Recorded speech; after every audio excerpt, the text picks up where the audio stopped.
punya video sebelum kematian Nizam. Mungkin bisa dilanjutkan Teh Mira. Ya, jadi kita mendapatkan bukti-bukti baru itu.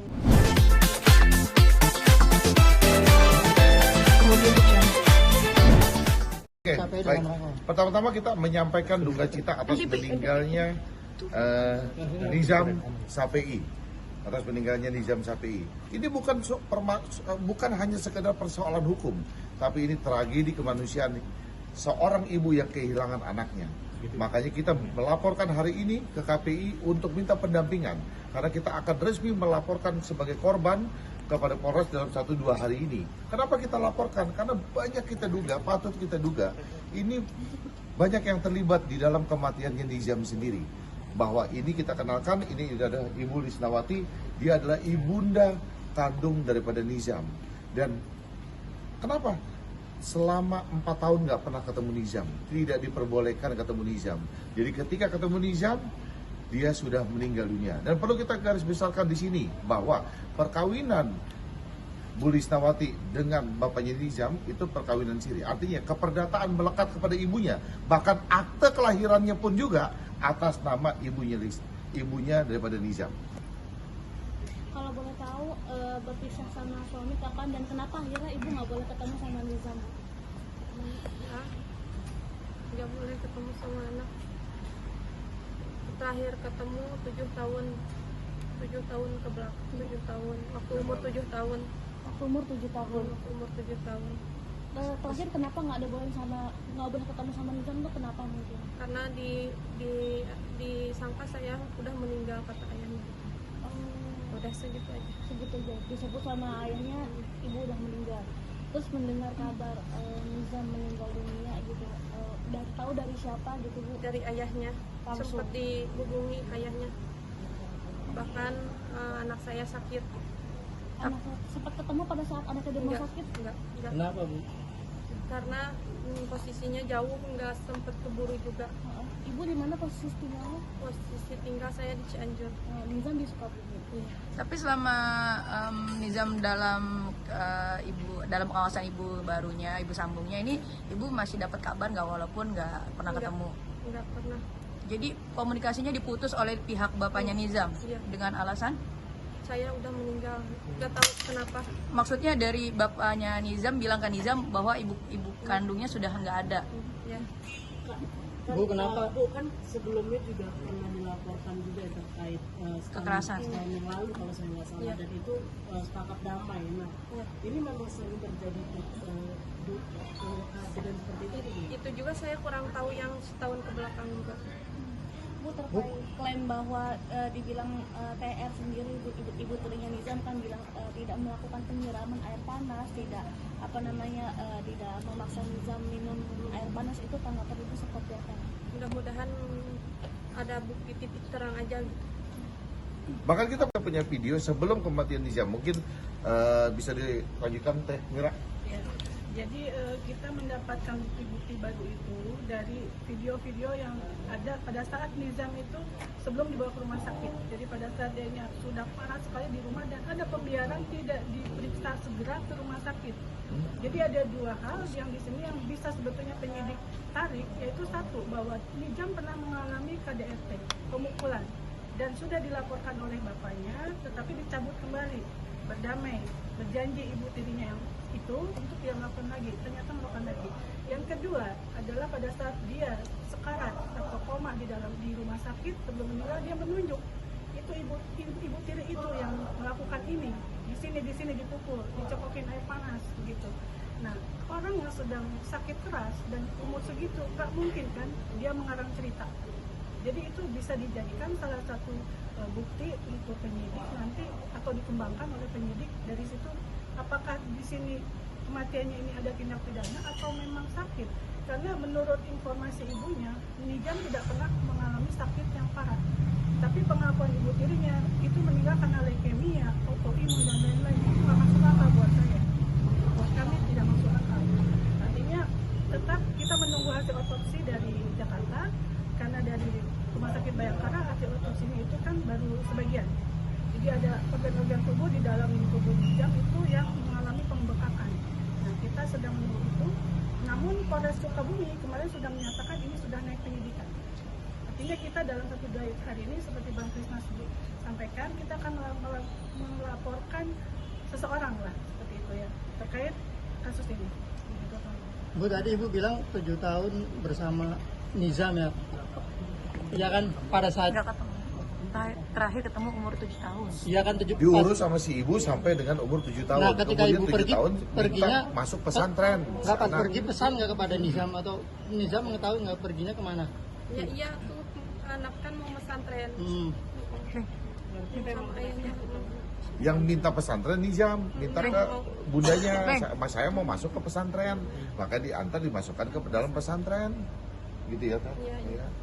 Ya, saya tambahkan di sini bahwa keterangan dari KPAI menyatakan bahwa adanya tindakan felisida ya, yang artinya melakukan kekerasan atau pembunuhan oleh orang terdekat. Nah, di sini menarik karena kita sudah membuat laporan tadi berhubungan dengan tindak pidananya ke KPAI. Disebutkan dalam laporan itu bisa sambil diperlihatkan pasal 76C junto pasal 80 yang ancaman hukumannya 20 tahun karena pemberatan yang dilakukan oleh orang terdekat. Justru maksud saya begini, artinya bahwa petunjuknya dengan dilaporkan 1 tahun yang lalu, itu kan petunjuk terjadi penganiayaan, artinya kan jelas. Nah, kita lihat unsurnya lagi nanti, kita akan melaporkan dan kita akan meminta penyidik untuk memeriksa apakah ini ada penelantaran, apakah ini ada pembiaran dari pihak-pihak lain. Nah, pihaknya siapa? Seperti video yang tadi disampaikan oleh Temira juga, kita akan ungkap di dalam penyidikan nanti. Karena ini videonya banyak yang kita temukan, kita dapat kiriman di video-videonya. Seru banget videonya itu. Ini kan yang memutus pihak suami, tapi mengetahui nggak ada pernikahan Enggak. dengan Nggak tahu juga. Tapi Tadi apa ada usaha nggak sih, Bu? Udah cerai Bu, statusnya sama suami ada. Udah cerai. Jadi begini Mas, pada saat mereka berumah tangga, dia mengalami KDRT oleh suami itu. Jadi pada saat si Nizam di dalam kandungan, dia mengalami KDRT, bahkan ada kalimat dalam bahasa Sunda kalau diterjemahkan, mati aja sekalian dengan anak kamu yang dalam perut. Dan dia pernah juga dipotong rambutnya pakai golok. Jadi itulah yang menyebabkan perceraian mereka karena tidak tahannya KDRT itu. Dari sejak Nizam di dalam kandungan. tapi setelah Nizam lahir pernah mengalami KDRT juga oleh suami, mantan suami. Selama tinggal bersama nggak pernah. Bu, selama 7 tahun itu ada usaha nggak sih dari Iya, Ibu buat ada usaha ketemu untuk- sama Nizam Ya sendiri? usaha mah pengen usaha. Heeh. Apa yang Pengen apa dilakukan? udah dilakuin usahanya? Udah dilakuin. Apa usahanya, Bu? Untuk Ya. ketemu anak kandungnya? Nihil, susah dibawa.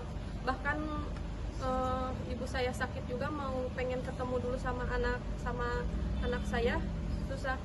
Tapi sempat ketemunya neneknya kalau nggak salah setahun yang Ya, lalu atau apa ya? 4 tahun yang lalu, enggak, berapa? 3 tahun yang lalu. 3 tahun yang 3 lalu tahun terakhir ketemu neneknya dengan Nizam. Terus Nizam minta gimana? pengen nangis, pengen ikut sama neneknya. Tapi susah di itu sama ayahnya, dipegang sama ayahnya. Bahkan anak Mau ikut tinggal sama neneknya. Ya, Sampai- gitu. Bang, tapi dari hasil pengadilan itu perceraian hak asuh di sama suami atau sama ibu? Bukan bahwa perkawinannya Siri. ini Oh, siri. perkawinan Oh. siri, gitu loh, ya kan perkawinan siri. Ibu pada saat datang Ini kan ke udah lapor ke KPAI nih. Ya. Harapannya gimana nih Bu? Apakah minta diadili seadil-adilnya? Yang minta pendampingan atau pengawalan dari KPAI untuk sama-sama atensi dalam kasus ini gitu loh. Ya. Bang, tadi terakhir ada yang mau dilaporkan? Terima itu, kita belum dapat laporan itu. Cuman kita dengar bahwa ada benda tumpul, terus kalau nggak salah di belakang kepalanya itu ada apa? Ada retak, katanya belakang kepalanya itu ada retak. Kita baru dapat infonya aja, katanya di belakang kepalanya ada retak. Tapi terkait info itu benar atau belum, nanti makanya kita akan ke Polres, ya kan, ke Polres Sukabumi. tapi sudah dilakukan. Udah dilakukan. Organ dalam ya. Organ dalam, Sampel. organ dalam ya, Sampel. sampelnya organ dalam Dan sampelnya. kita akan dicari apakah ada zat-zat lain yang mematikan di dalam tubuh itu.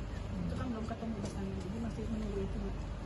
Oke, Bang, tadi kan ada yang mau dilaporkan itu kemungkinan dari bapaknya Nizam sendiri atau seperti apa, atau indikasinya ke yang lain? Nah, kita sedang, karena kita baru terima kuasanya itu baru tadi pagi, terus kita lagi kumpulkan bukti, lalu kita perdalam, ya kan, nanti besok yang akan kita laporkan resmi itu berapa orang nanti kita dengan Temira akan diskusi ya kan yang tepatnya berapa orang kita laporkan.